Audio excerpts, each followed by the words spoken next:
Hi, I'm Alan. We're here at the 19th Annual Sedona International Film Festival. Next to me, I have Rafael Garcia.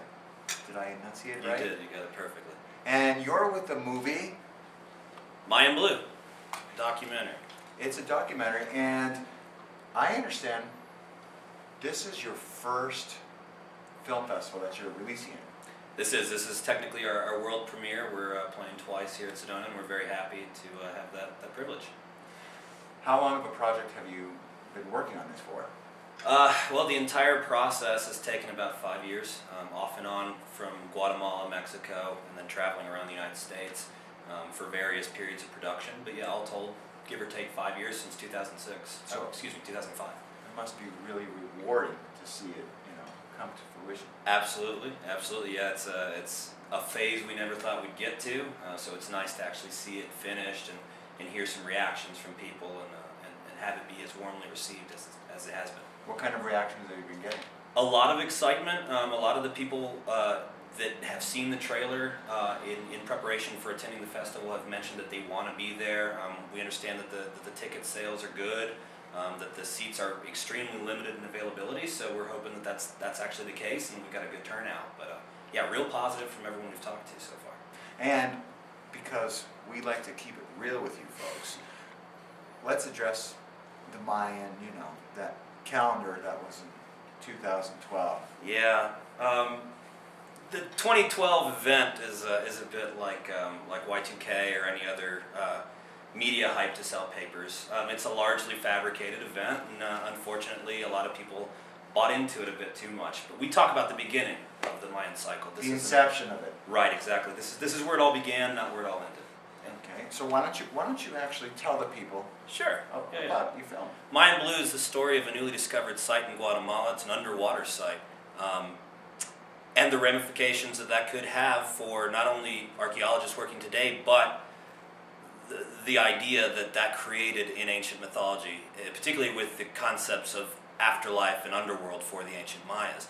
It's thought that the destruction of this island site directly impacted the belief structure of the classic Maya that came after the pre-classic Maya, which is the period in history that we're addressing. And that's not like what you see now, and it's refreshing because it's something that we think about it, but we don't involve ourselves, and you've put it into a film for us. Yeah, it's heady stuff. A lot of times you get distracted with what is out there immediately present. So like 2012. Yeah. Everyone wants to focus on that, but the truth is there's a lot of archaeological work here. There's a lot of science, and there's a lot of really compelling facts. And that old saying, "Truth is stranger than fiction." Well, here we have it in film form, I think. So why don't you lead us into our trailer? Sure. It's a trailer that I constructed for the film. It discusses the very point of 2012 with the basic premise: how could you really know a story if all you know is the end? You heard here first, and this is the first interview with the world premiere, the movie, documentary, Mayan Blue. This is Rafael. It was a pleasure, and come on. Yeah, there it is. We'll see you. Peace. How can you know a story if all you know is the end?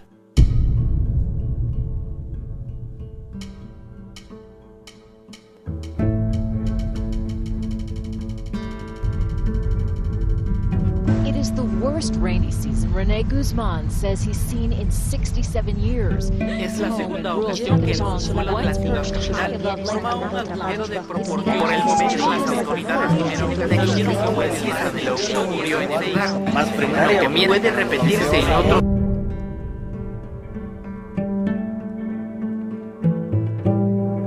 How can you understand a civilization with only fragments?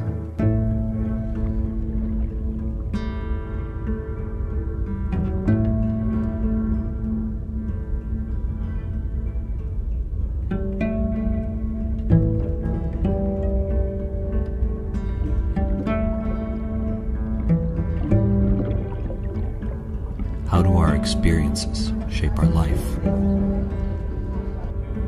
our death, our afterlife?